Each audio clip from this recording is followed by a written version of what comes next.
Okay, good afternoon everyone. Just may nahapong tabi sa Indogabos mga tugang and welcome po na naman sa satuyang programang Marhay na Hapon with Father Butch Bombase, OP ng University of Santo Tomas, Legazpi. Ngunyan na daw ning Sabado, petsa 22 kang bulan ning Marso 2025. Kumusta po kamo ngunyan na weekend, no? Sana medyo bagaya makung mainit man magayong gayon pero di sana mag-uran so nilabhan kansa mo yung labandera kasi nagpalaba ako ngunyan na aga, sana matuyo medyo makusog-kusog ang parus. Bako man mainit, okay lang, sabi ko nga dyan sa gwardiya sa UST dyan sa kumbento, sige magdangog ka ha. Nagdadog ka, Boots ang pangalan na ganyan, Boots din para sa gwardiya dyan. Okay, and sige po sa nag-aantaway kang programang Maray na Hapon. Good afternoon sa tuwing mga tugang na Mandarin, and of course nagtataraming Mandarin, Xiaohao. Good afternoon. Sa mga Kastila na mga sabing Kastilaloy, mga sa tugang, buenas tardes, amigos, amigas, y compañeros, y compañeras. Okay, good afternoon. Diyos maray na hapon tabi girare sa Indo. Mga tugang, siyempre pag mahunta sa tuwing hapon, tango niya baga Jubilee of Hope, Pilgrims of Hope, pirmi kita dapat makahiling ning hope, yun, paglaom, pirmi kita nakakahiling na bakong madiklom, kundi nakakahiling kitang pirming maliwanagon. Maliwanag, kanina sa harapan ko medyo maliwanag baga, kaya kung nagdadog ka mo sa radyo na hindi ako nahiling, pero pag nagdumantabi ka mo sa DCGB News Online sa Indong Facebook, maduman na nga ako yung talangani, dumantabi ka mo sa Facebook na mahiling nindo ako. Anong itsura mo, Father Butch? Yan, okay. Gwapo mong gilaray.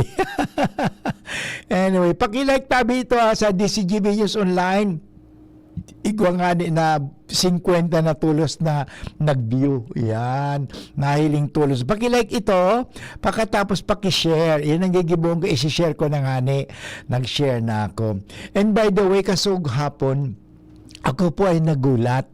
Kasi 11 years po ako nagtrabaho dyan sa University of Santo Tomas Legazpi Hospital. Ngunyan, kaya itong panahon, Aquinas University Hospital po yan.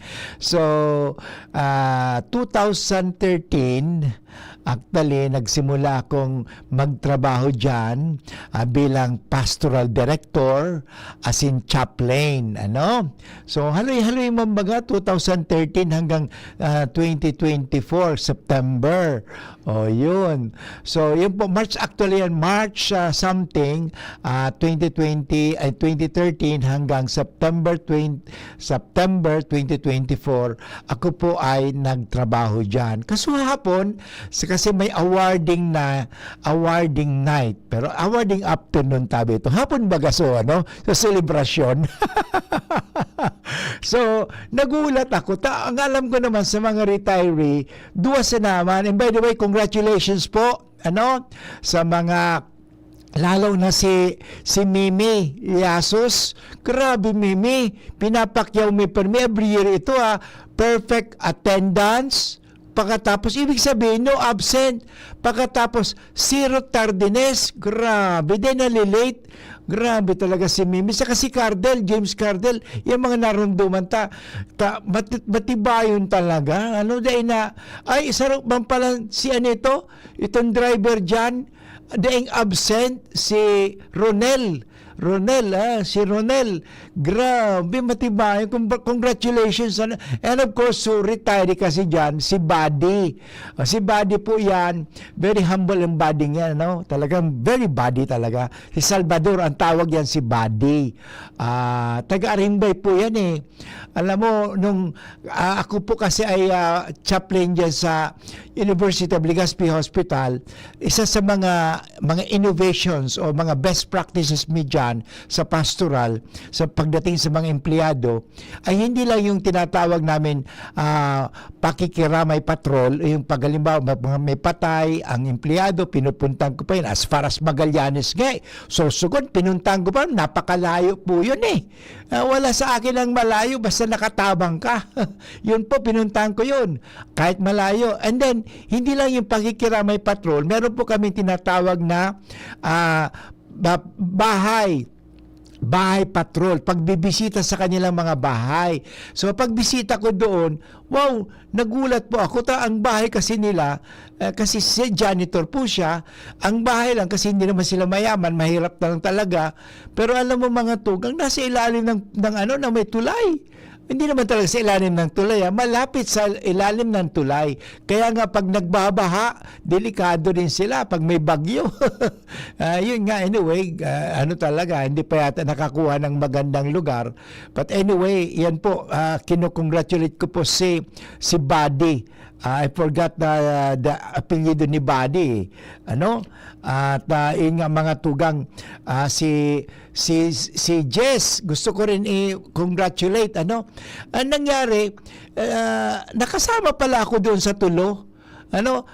Of course, si Buddy, ano bang apelyido? Ano nuevo ba si Buddy Salvador? Jess, kung nakikinig ka, o Mimi, kung nakikinig ka, o mga taga-UST, correct me because I'm wrong. Tinatanggap ko naman senior moment. But yung mga tugang, gusto ko rin batiin din pa si Arthur Cabredo. Yun. Yung radio technologist namin dyan. Magaling yan, radiologist. Hindi naman radiologist, technician po yan. Naalala ko nga nung panahon na COVID, grabe talaga. Sakripisyo po yun. One time pinapili daw si Buddy noon. Nung panahon na talagang buwabagyo. Anong gusto mo? Pumili ka. Trabaho, pamilya. Sabi ni Buddy, nagsinungaling na lang, trabaho. Pero sabi kay itong doktor na dating director katong panahon, may rest in peace, sabi niya, anyway Buddy, ganito, umuwi ka muna sa bahay ninyo, pamilya mo na kasi kasuhin mo, pagkatapos na okay na sila doon, hindi ka na mag-aalala, bumalik ka dito at alagaan mo rin ang hospital because this is all your second home. Yan, napakaganda po yun. Congratulations kay Buddy, at the same time kay si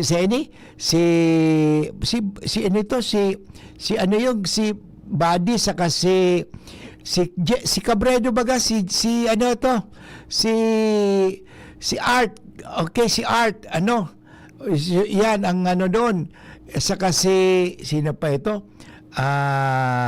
yung nakalimutan ko si Art Cabredo. Yan mga tugang. And then, nagulat ako na nasabi sa pangalan ko that yun na nga yun, Father Butch Bombase, kasama daw ako. So, I was surprised. And by the way, thank you very much for this sa manager. And of course, kay Father Edwin Lau, siyang kanya sa UST Hospital, ang COO, at the same time, president of the UST Legazpi, and of course sa mga manager dyan sa UST Legazpi Hospital, and of course kay Arnel Espineda, magaling talaga, magayunon sa itong pagkagibo niya, magayunon. But anyway mga tugang, thank you very much po sa natanggap kong award kasuhapon. I was surprised, but ayun nga, it was so blessed to be working with you guys. I miss you also because I miss yung lalong-lalo na yung pagbibisita ko sa mga may sakit. For 11 years ba, ginagawa ko yun? 11 years every day. Pagbibisita sa may sakit, pagkatapos pagpe-pray over ko, pagkatapos i-anoint ko, pagkatapos ipapakumpisal ko. And may talagang ang best practices dyan is confession. Because I believe forgiveness is happiness and brings success. Totoo po yun forgiveness. Kaya magpatawad ka. Kung hindi ka kasi magpapatawad, mamamatay ka sa puot, mamamatay ka sa galit, mamamatay ka sa inggit, mamamatay ka kaagad. Yan, kung gusto mong mamatay, ganyan yan na. Hindi naman. Hindi po ganon. Magpatawad ka. Hindi ba sa panalangin ng Our Father, forgive us. Yun, forgive us. Okay? As we forgive those who sin against us. Yun. Kasi you can experience forgiveness if you have forgiven. Okay? And at the same time, forgive. Yes, you like to be forgiven, but if you do not forgive, you will never be forgiven. Because yun ang importante. Forgiveness is happiness. Kaya if you want to be happy, forgive. But any mga tugang ngunyan aldaw, gusto ko pong batiin ang ating sa tuyang mahal na obispo, Kasi siya po ay may pangapudan sa tuyang ngunyan, pagkatapos ang sa tuyang mga kapadian digdi sa Diocese of Legazpi. So anyway, sa pagbabalik ko mga tugang, sa kuyang babasahon ining pastoral letter na iniho sarong pangapudan. Magayon ni sa tuyang at actually si madadahog tabi nindo ini sa aga. Sabi ko kay Father Jen Penetrante, pwede ko pang basahin inihong kuyan tabi ning pastoral letter? Sure, sabi niya. Totoo nga, sabi ko naman sa iya, alam mo, ang ang saabot ko sa iya, ang sabi ko kay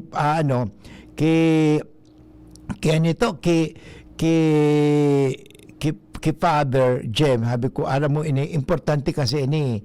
Kaya sabi ko, gamiton ta ang radyo sa pagpapahayag ng totoo at sa pagpapanibago para kay Kristo. Yan ba naman talaga, hapon-hapon, yan ang satuyang ginagawa. Kaya magayon, kaya gamitin po natin itong radyo sa pagpapahayag ng mga bagay na totoo at the same time, lalong-lalo na sa pagbabago para kay Kristo. Kailangan natin ang pagbabago. At anyway, babalik si Father Boots makataas sa paghiramdam. Ang oras namin ngayon, 16 minutos makalipas ang alaw na ng hapon. Pre, makinig ka muna. Payong kaibigan lang ha. Work hard, play hard. Yan ang motto ko dati. Pero nakakapagod din pala katagalan. Sa gitna ng lahat ng mga puyat, inom at pagkain ng masasarap, kasama na ang oily at fatty foods, kailangan pa ring bantayan ang kalusugan. Tamang kontrol ang kailangan. Katuwang ko, ang Liverade. May silimarin na maaring makatulong, protektahan ang atay. Cheers to more good times. Be a liver lover. Mahalagang paalala, ang Liverade ay hindi gamot at hindi dapat gamitin paggamot sa anumang uri ng sakit. Ang good drinks at good food, perfect combo. Isama pa ang Liverade para sa kalusugan ng atay. Mabibili sa mga leading drugstores nationwide. Nandito na ang unang pinakamalaking sale event ng LCC Supermarket ngayong 2025. Super Sale on March 13 to 16. Up to 50% off on selected items. Super Bundles, Super Savings, at ang pinakaaabangang Super 80 Deals. Don't miss out on the special offers and surprises waiting at LCC Supermarket for this grand sale event, Super Sale, March 13 to 16. And we are giving you the midnight shopping at LCC Legazpi Main on March 14 and at LCC Market Masbate and LCC Naga Felix Plaza on March 15. Maraming sorpresa para lang sa inyo at heto pa, nagbabalik ang paborito ng lahat, ang oras-oras 60 seconds hakot shopping madness. Makihakot, makisaya, maki-midnight shopping na. Hihintayin namin kayo mga ka-LCC. You may also shop online at www.shoplcc.com.ph or via Community Mart app. LCC Supermarket, our best for you. Like and follow our official LCC Supermarket Facebook page for more details.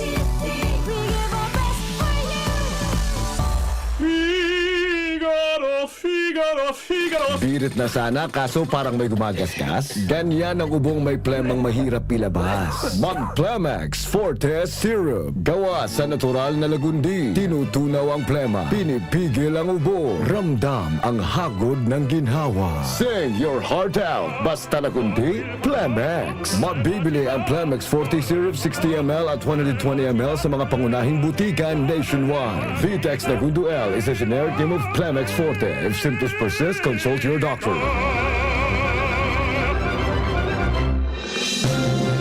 Mga Mga tugang, abangan ta ang paglunsar kan pinakabagong programa digdi sa DCGB Radio. Ang programang mahatod ning mga impormasyon, mga istoryang kapupurutan nin inspirasyon na naidulot kan pagtatrabangan nganing maiangat ang pagkabuhay kan mga Bicolanong paraomang benepisyaryo sa maabot na ika-24 kan Enero 2025 alas 10:30 hasta alas 11 ning pagkaaga. Magantabay asin maghinanyog sa Kape asin Baretang Agraryo.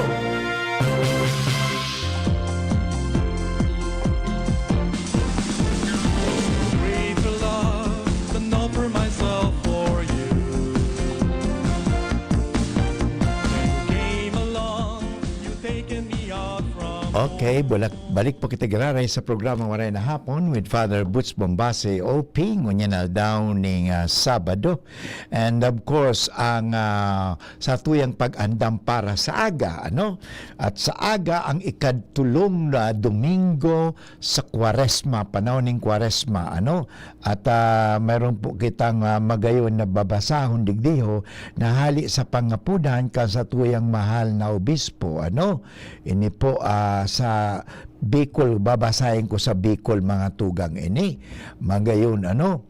So, ini pangapudan mga tugang, pero ano ko na na-print out ko na pala mga tugang. Gusto ko palang batiin mo na si Jess saka si Mimi na nagdadaog sa tuyang ngunyan sa DCGB News Online. Okay. So, thank you very much. Okay. Mga tugang, punanta na. Ano? So panahon ngunyan mga tugang ning Kwaresma, so sa tuya siguro nga ngani pagurupurupon ta inihong sarong pangapudan na sinurat kan sa tuyang mahal na obispo at sa tu mga kapadian digdi sa Diocese ng Legazpi, may kaugnayan din po iniho sa ebanghelyo para sa aga. Parang sabihin natin, this is the practical note. Okay? So babasahin ko mga tugang. Sarong pangapudan, mga tugang, nyamo kay Kristong kagurangnan. Sa atubang kang mga presenteng pangyayari sa satong nasyon, bilang mga tagapamahala kang satuyang pagtubod, asin buhay bilang mga parasunod ni Kristo, kaming sa indong obispo, asin kapadian, buot na nagpapaabot ning mensahe sa indo. Sa kamawutan na matabangang kita sa sarabay na pagpapangadji asin paghurup-hurup kung paano nyato sisimbagon ang mga agyat kang mga pangyayaring inaatubang ta ngunyan.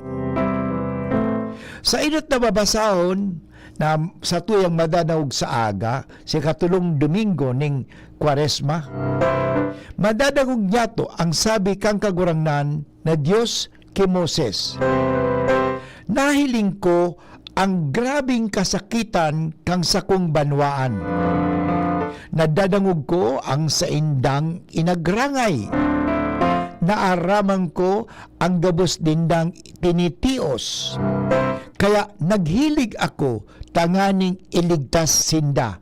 Yan po hali sa Exodus chapter 3 verse 7 to 8. Marhay na maghapot kung paano niya to babasahon, alimbawa, ining pag-arestar sa dating Presidente Rodrigo Duterte kan International Criminal Court o ICC.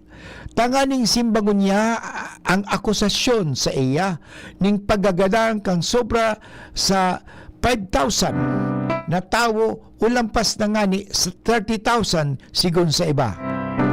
Durante kan siya presidente kang mga taon 2016 sagod 2022. Magigirumduman na kan apudan siya sa tubang ning sarong komitiba sa Senado dating duwa-duwang inako kang dating presidente na siya ang nagsugo sa mga pulis na gadanon ang mga pusher asin mga adik.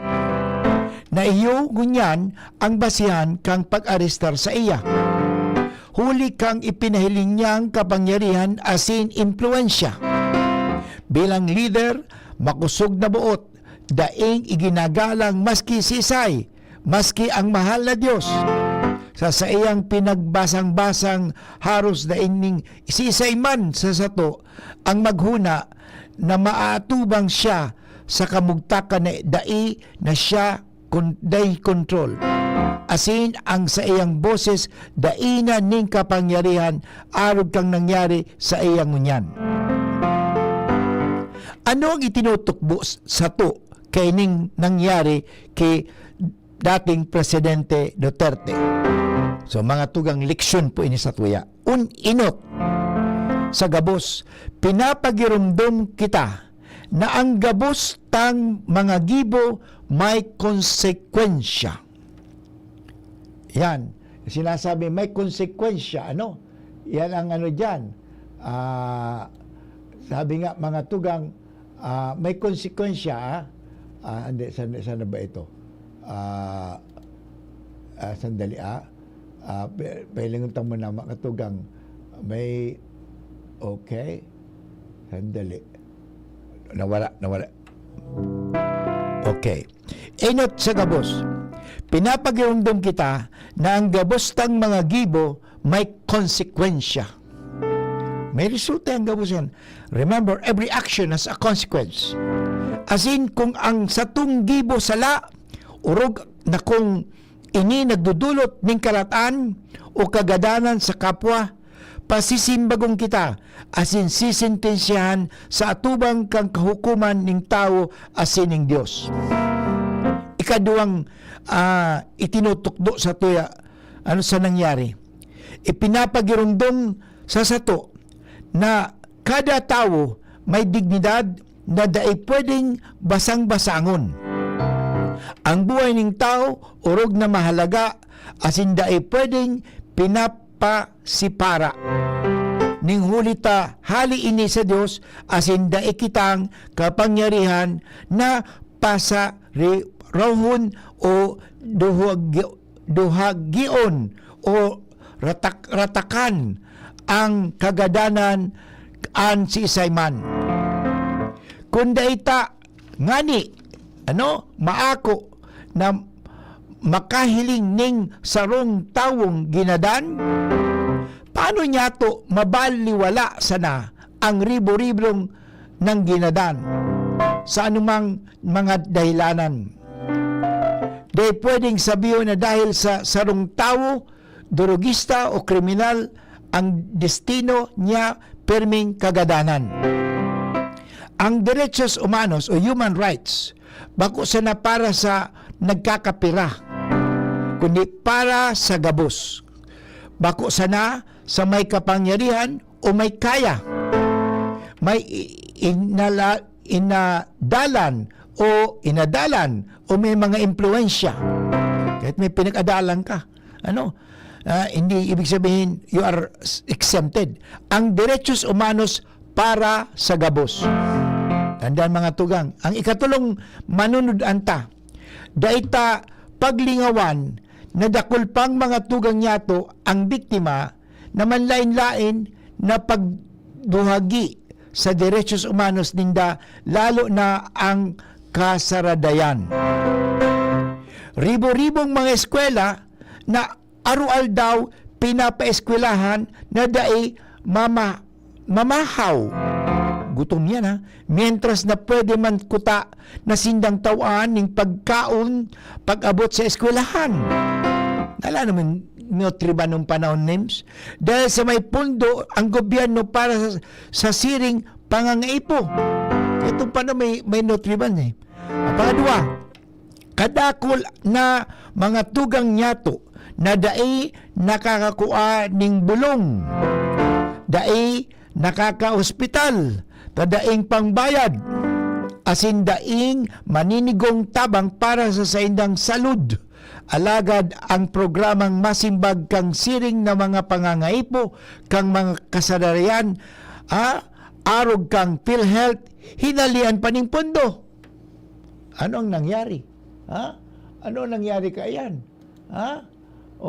Kaya puhan, talagang atamanon. Yun, wala ng pundo. Pangatulo, pirang mga buhay na nawara sa mga aksidente sa dalan, ninhuli ta sa raot na mga tinampo. Tingnan mo ang tinampo pa dumaan. Magpamanila ka ngunyan, grabe ang tinampo. Asin mga tulay na hinahadali, sinaputi ang paggibo. Korupsyon, grabe talaga. Pira-pirang buhay ang nawara sa harong na inanod. Yan, tingnan mo. Dahil sa pundo para sa mga proyekto na dapat ginibo nindang mag-control kang pagbaha, nawara. Pilang mga komunidad nga dati pinagbabaha at daipigbabaha, alagad ngunyan, iyon na.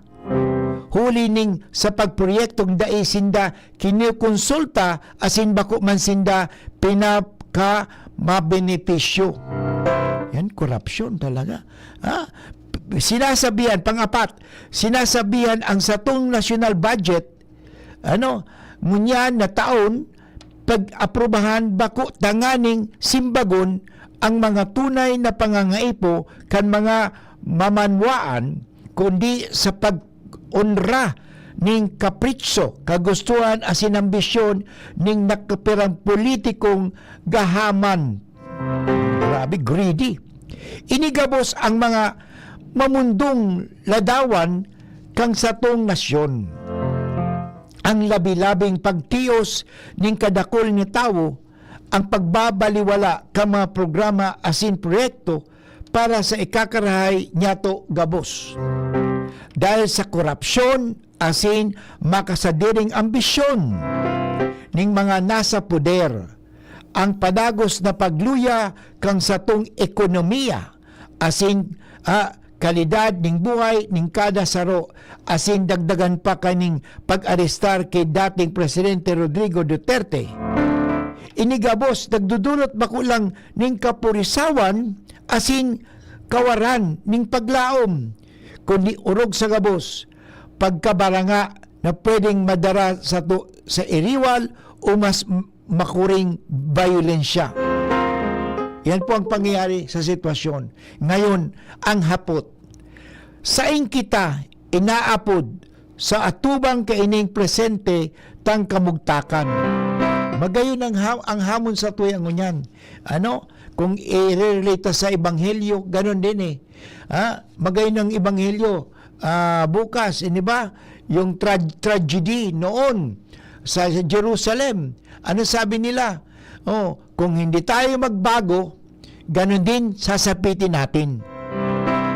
Kaya ito pong hapot. Saing kita inapod sa atubang kaining presente kang kamugtakan. Ano ang dapat niyatong gibuhon bilang mga syudadano, bilang mga Kristiyanong syudadano? Yan. Mga tugang, uni po ang sa tuyang basal magayunon. Dangugunta ang sinabi ni Propeta Zacarias. Papangyarihon nindo ang hustisya asin magmabuot asin magmakulog kamo sa lambang saro. Magayunan ulitin ko dangugunta ni sinasabi ni Propeta Zacarias chapter 7 verse 9. Papangyarihon nindo ang hustisya. So dapat magkaigo ni hustisya asin magmabuot na kita. Di kita maging maraot, asin magmakulog kamo sa lambang saro. Ang primero, punanta sa pagmakulog sa kapwa. Dangan sa pagtalubo sa pagkamot sa satong banwaan asing komunidad. Dahil may pagmakulog kita, kaya habutang may kapwang pinababayaan. Inaapi asin lalo na ginagadan.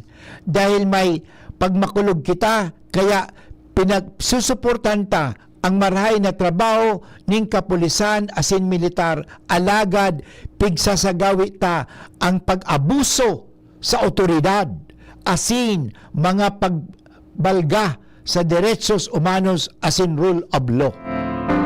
Yan, okay? No one is above the law. Number 2, dai mawaran ning paglaom. Yan mga tugang sa tuwing rumdumon. Dahil kita mawala ng paglaom miski araw kayo panahon. Padagos na ang paggibo ning tama maski dai nahiling ang bunga. Padagos ang pagsabot asin pagsabi ng katotohanan, lalo na kung kadakol na nalilibungan, hulita, disinformasyon. Yan tinatawag na fake news. Nagtutubod ning kaputikan, nagtutubod kita sa fake news, nagtutubod kita sa kaputikan. Padagos sa pagkahirak, asin pagpatawad sa atubang kadakol na nagpadaog sa saindang takot asin dagit. Padagos na maghinguwa asin magpagal, bako para sa sadiri kundi para sa daing boses ning kakayahan, asin para sa mga masunod na kapag-alakian. Pangatulo, ngunya na panahon na haranin ang eleksyon. Magi nguna kitang mga syudadano asin botante na may integridad, asin ginagalang ang pagkasagrado kang balota bago kita magpili ng mga kandidatong may integridad man asin puso sa paglilingkod.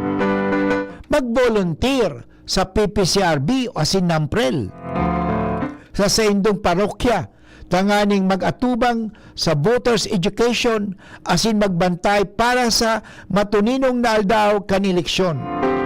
O pwede naman magsuporta sa kampanya ng matanos na kandidato para sa daiman maging parte ng darayaan, barakalan nin boto asin paglakop ng disinformasyon.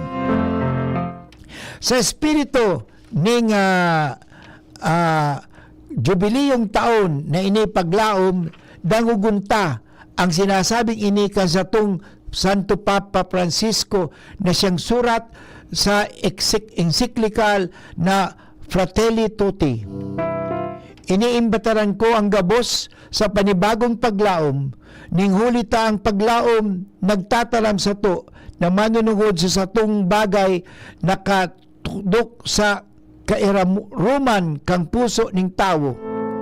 Anuman ang kamugtakan niya ngunyan sa inman, ang paglaom nagtataram sa to, manunungod sa sarong pagkapaha, sarong pangaturugan, sarong pagmawot sa buhay na lubos, sarong pagmawot na madara kan sa tong puso asin spirito sa mga darakulang bagay. Arog kang katotohanan, karahayan, kagayunan, katanusan asin pagkamot. Ang paglaom makusog ang buot. Tataong pasira parahon ang anuman ning kagabatan. Asin anuman ang nagpupugol tanganing mahiling ta ang tunay na liwanag sa satong atubang. Padagos kitang magbaklay sa dalan ning paglaom. Yan po ang pangapudan ha. Magtao kita ning paglaom. There is hope. Magpangadyi siya na kita. Nuestra Señora de Salvacion, ang samong paglaom pakusugon sa pagsunod sa kabutan kang sa imong aki, kami perming nagpagrumdum na kami siring sa kahoy ng ebanghelyo dapat magbunga tadae tibaad kami paludon. Amen. Mga kaibigan, sa tuyang binasa ang pastoral letter, ang obispo asing kapadian kang Diocese kang Legazpi. Mga tugang, sana po may napurot kitang adal, natuto naman mananggad. Ang gabustang mga gibo ay may hindi lang konsekwensya, pero tayo po ba ay may konsyensya? Ang tanong ni Father Boots, may konsyensya pa ba tayo? Ang oras natin ngunyan, mga tugang, ay 38 minutes after 1 o'clock. An oras hatod sa Indokang. Plemex for Kids.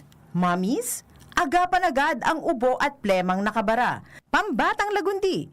Plemex! Liver Aid Silimarine Capsule. Ang good drinks at good food, perfect combo. Isama pa ang Liver Aid. It's liver lover, boys! Artisan Joint Supplement. Bumabagal ang galaw dahil sa joint pain at arthritis. Mag-Artisan Optin Lutein Capsule. Alagaan ang paningin sa tulong ng Optin. Kitang-kita ang kalusugan ng mata. Plemex. Pag may ubo o hika, Plemex agad. Basta lagundi, Plemex. Grabe man ang namok digdi. Kaipuhan ta ng mag 4 o'clock habit. Ano man ito? Hanapon ta asin linigon ang mga lugar na pigi-istaran kang namok. Sige, linigan taan sa gurong. Itapok na naman ang lumang ruweda dyan sa gilid. Natapalan ta 4 o'clock. Dahil nagtatao ini nin sufisyenteng panahon bago maging aktibo ang mga namok. Dahil kita matutugtunan ng namok pag waraan ang nagbubunay na namok. Kaya mag 4 o'clock habit na. Sarong pagirumdum kan Department of Health CHD Bicol. Kung ikaw ay edad 50 pataas katulad ko, may mataas na ang risk ng manlalabo ng paningin. Mas challenging ang pang-araw-araw na gawain tulad ng pagbabasa, pagsusulat, at pagmamaneho. Ang Optin ay may lutin na maaari makatulong sa kalusugan ng mata, nilalabanan ang epekto ng glaucoma, macular degeneration at katarata. Kitang-kita ang kalusugan. Mabibili ang Optin sa mga pangunahing butika nationwide. Mahalaga ang paalala, ang Optin ay hindi gamot at hindi dapat gamitin panggamot sa anumang uri ng sakit. Attention! Attention! Mga parantabay, may marhay na bareta. Ang DZGB nasa cellphone na! Yes po! Madadangog na ang DZGB sa saindong mga cellphone. Sa katuyuhan na mas lalo kamong mapagserbihan, asin dagdag na konbenyensya sa Saindo Gabos, ang DZGB. Pwede nang ma-access sa paagi kan sa indong cellphone. I-download lang sa saindong mga Android phone ang DZGB app sa paagi kan Google Play Store, asin Apple App Store, asin hanapon ang DZGB Live. I-install sa saindong gadget, asin malinig nindong madadangog ang DZGB. Libre po ini. DZGB. Number 1 na, may Facebook Live pa. Ngunyan, may DZGB Live app na. O, ano pang pighahalat nindong mga paraan tabay? Download na!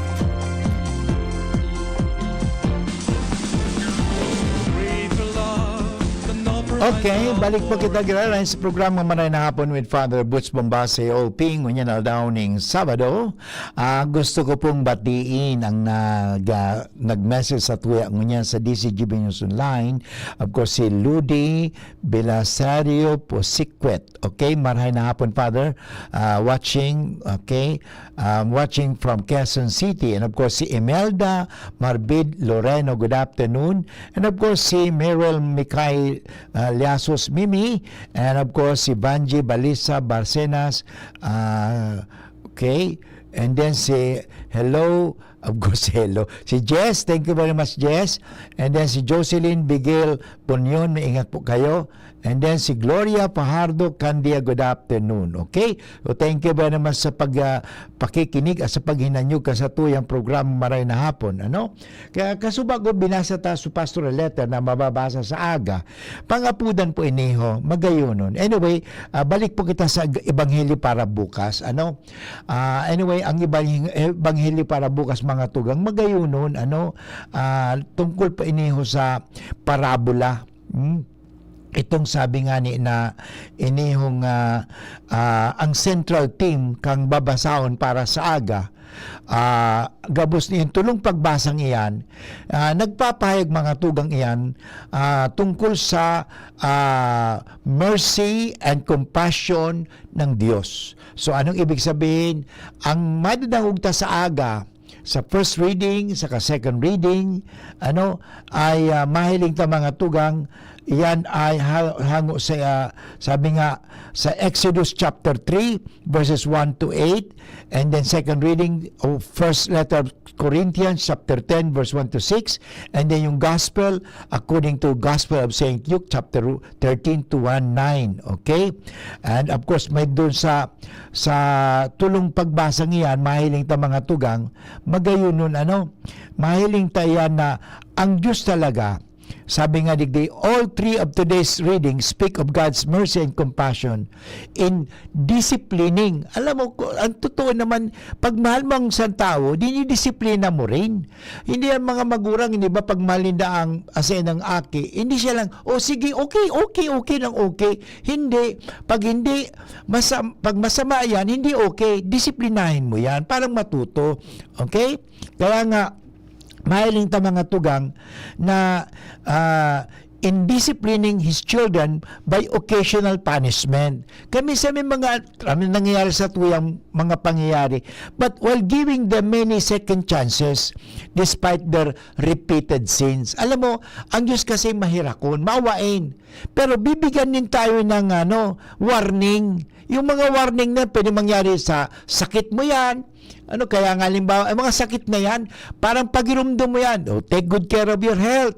Halimbawa, nadisgrasya ka na kasi dahil sa ikaw ay nagpapabilis ng motor, whatever, lesson yan. Tandaan natin, sabi ko ang kasubago, sa binasa natin, remember, all actions always have consequences.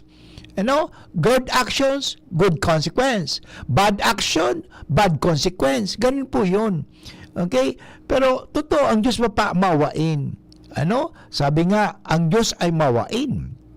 Although God's love for us is constant and consistent, He will not save us without our cooperation. Tandaan po natin, sabi nga ni San Agustin, God created us, without consulting us. But He cannot save us without us. Ibig sabihin, we need cooperation. Okay? And that's why He invites us during this Lent to repent of our sins and to renew our lives by producing good works. Yan po ang hamon sa tuya ngunyan, sa panahon ng Kwaresma. Kaya mga tugang, pangapudan lang po yan, na sana ngayon pa lang, huwag mo nang hintayin ang Semana Santa na magkukumpisal ka. Ngunyan na tabi, now na. Kasi after all, we do not know when we will end this world.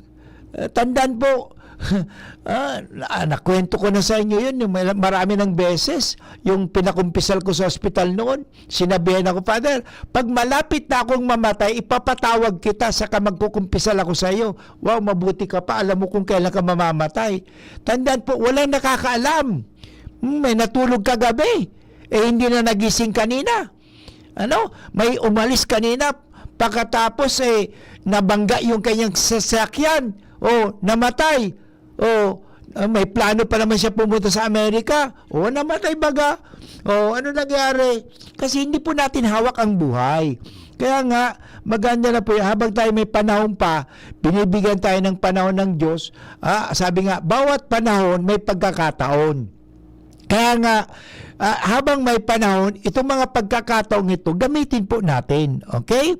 So, this coming, itong Lenten season, okay, let us try to cooperate with God because we have to renew our lives, and when we renew our lives, pagpapanibago ng ating buhay, tayo po ay nakakapag-produce ng good fruits. Okay?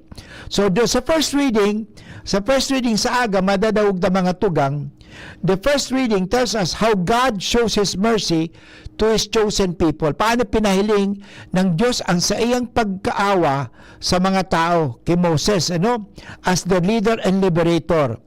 The God of Abraham, Isaac, and Jacob. Sa verse 6 sa Exodus, revealed Himself to Moses from the burning bush. Nagpahiling baga? At mahiling ito mga tugang, talagang mahiling mo na talagang mahiling mo talaga na nagpahiling ang Diyos kay Moses.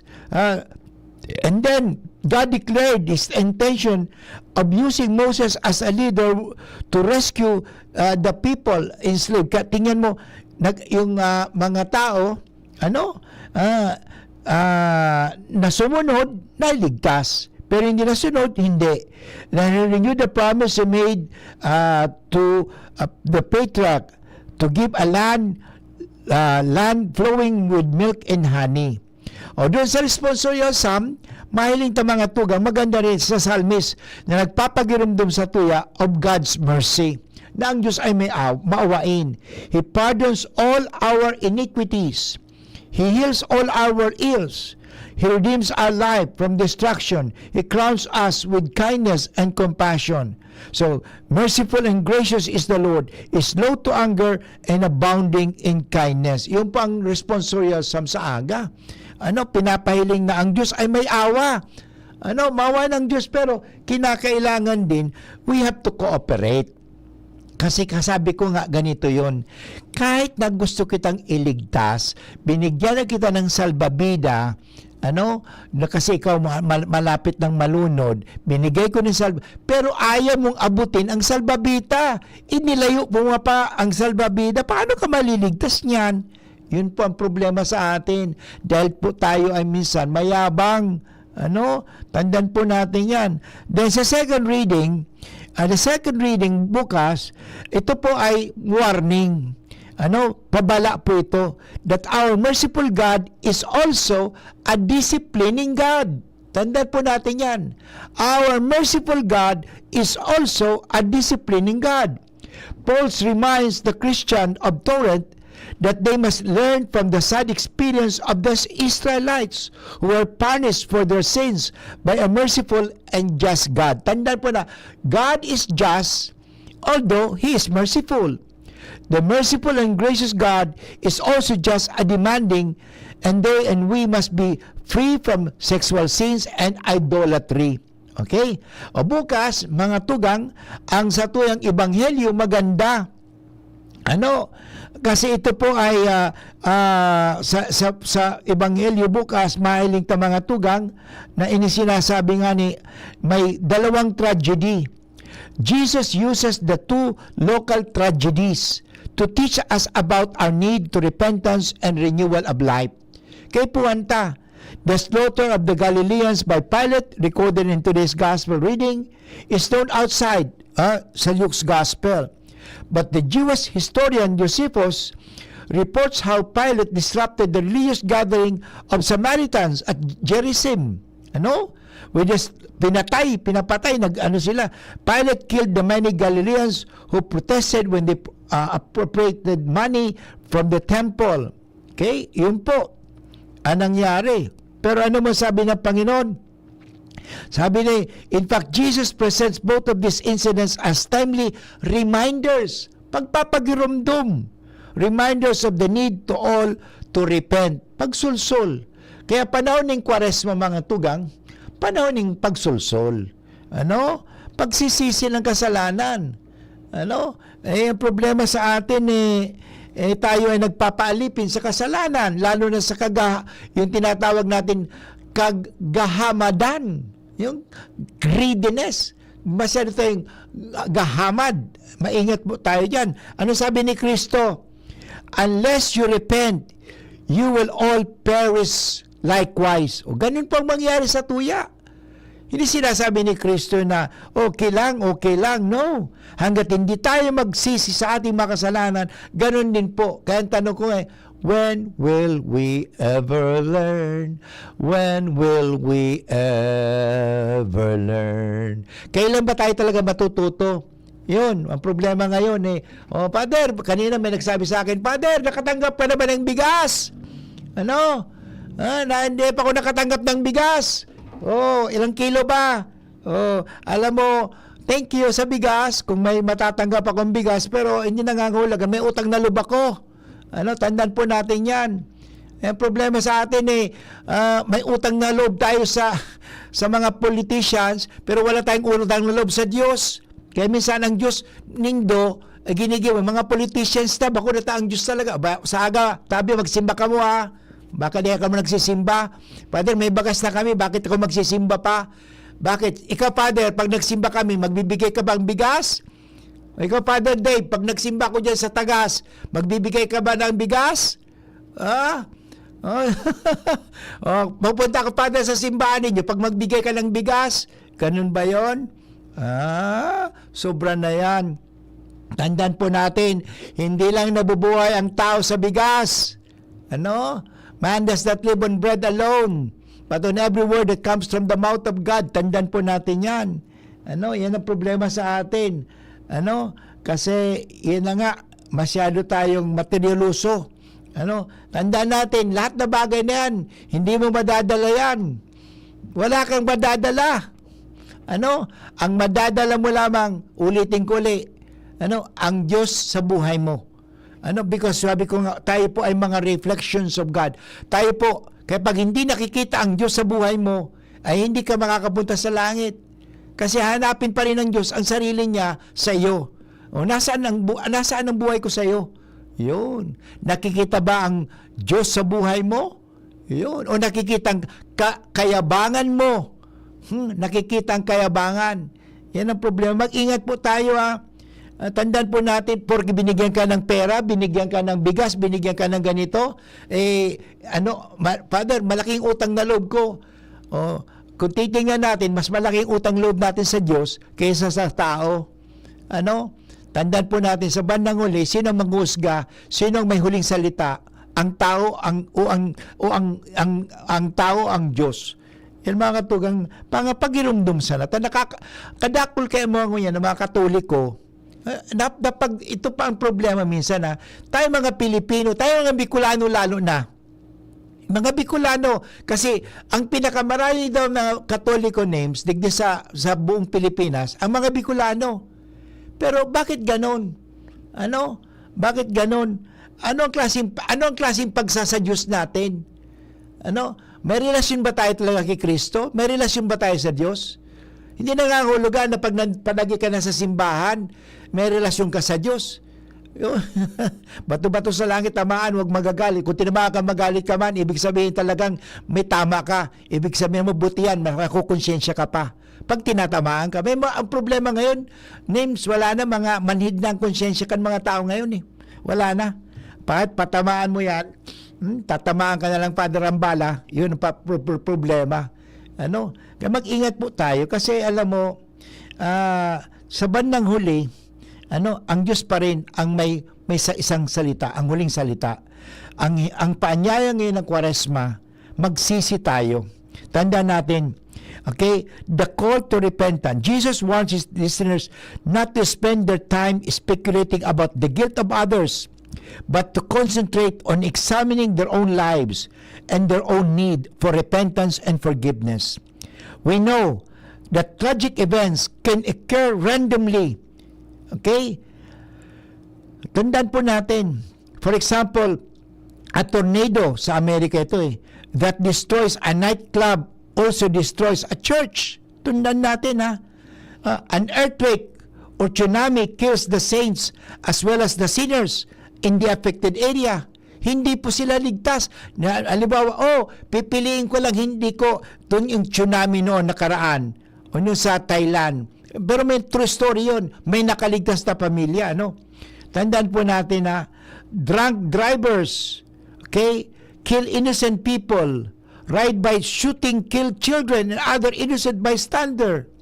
Religious fanatics, terrorists, and suicide bombers cause the untimely death of good as well as the bad people. Tandaan po natin, ang buhay po natin ay hindi po natin hawak. Okay? Kaya tandaan po natin yan. Kaya wag natin ipagbibili ang ating mga boto at wag tayong magsabihin, ay, Padre, may utang na loob kasi ako yan Hindi dapat utang na loob ang pairali natin.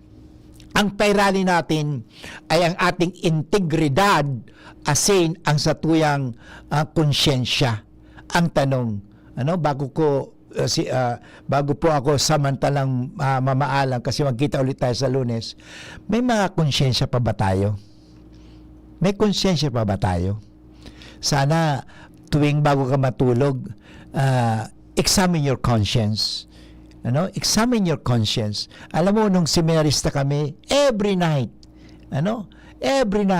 bago mag-night prayer, examination of conscience. Sana po, gawin po ng bawat Katoliko yan, at bawat Kristiyano, at lalong-lalo na bawat Bicolano. May konsyensya ba kayo? May konsyensya ba tayo? Alam mo, hindi ka makakatakas sa konsyensya mo. Matakasan mo na ang batas, matakasan mo na minsan ang Diyos, pero hindi mo matatakasan ang sarili mo, ang konsyensya mo. Bumabagabag pa ba yan o wala na? But anyway, nagpapaalam po si Father Butch Pansamantal. Gusto kong batiin ang aking amiga, si Susan. Good afternoon, Susan. Kumusta ka? Belated happy birthday.